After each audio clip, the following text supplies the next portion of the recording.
Chocolates తిన్నారా? ఏ ఏమైంది? ఎలా తగిలింది?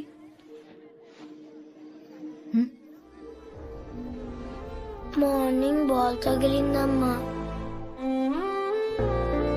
ఈ రోజు కూడా క్రికెట్ ఆడడం అవసరమా? చూడు, పుట్టినరోజు పుట్ట మొహంలా కందిపోయిందో.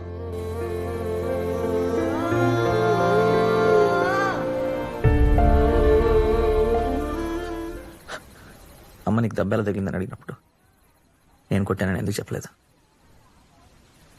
అబద్ధం చెప్పానని అనుకుంటుంది నాన్న. నువ్వు నన్ను కొట్టావంటే ఎవరు నమ్మరు నాన్న.